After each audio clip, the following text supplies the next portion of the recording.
Hello, people of Grace. It's Thanksgiving week. So today I want to talk about gratitude therapy. How being thankful to God is part of our soul's journey back home, back to our Creator, in whom all of us live and move and have our being, whether we recognize that or not. Romans chapter 1, verse 21 tells us why, just as a whole, not necessarily any specific individual, why as a whole people don't recognize or feel like they encounter God. Here's what Romans 1:21 says. For although they knew God, they being humanity in that context, all of us, although we know God, we do not honor him as God or give thanks to him, but we became futile in our thinking, and our foolish hearts were darkened. So, gratitude therapy is part of our journey home. So, what Romans 1:21 tells us is that all of humanity experiences or encounters God, whether we recognize it or not. Rudolf Otto really drove this point home in what I think is a classic work, though it's a bit of a dry read, called The Idea of the Holy. That there's something beyond our rationality that is still engaging our souls, what I call the fearing soul, as it walks through this world and sees the stars at night, feels different things.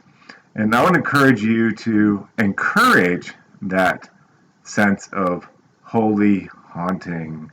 Don't write it off. Don't let your rationality crucify it. Because we're supposed to nurture that feeling. That's the idea of honor. That's as we encounter that tremendous mystery, that we would honor that, give glory to it, that it's real, that it's weighty, though we can't reduce it to reason.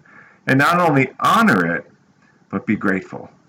Be grateful that there is, so to speak, a ghost in the machine.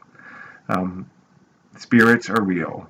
And though that means there's good and evil and all kinds of challenges, in the end we should be grateful that we are here and that we live in the universe it actually is. And that's part of our healing, is to give weight to that feeling, to be thankful.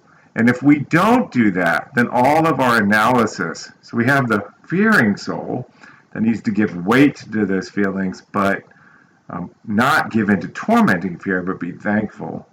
If we don't do that, then our thinking becomes futile, the analyzing soul, the one that's arguing and debating everything. If futile thinking is empty or vain, going back to our sermon series on Ecclesiastes, vanity of vanities.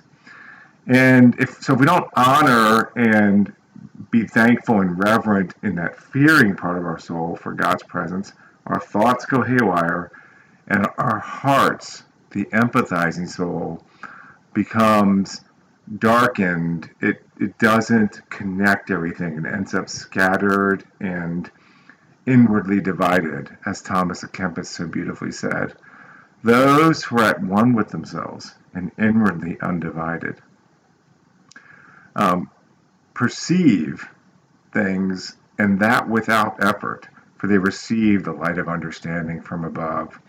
All of us are experiencing God. Let's celebrate that, nurture that feeling, give honor to it, be thankful so that our hearts begin to heal and our thinking clears up. It really does begin with gratitude therapy. We can all begin that journey. We can all be more grateful, and that's an encouraging thought. Start this week as we celebrate Thanksgiving.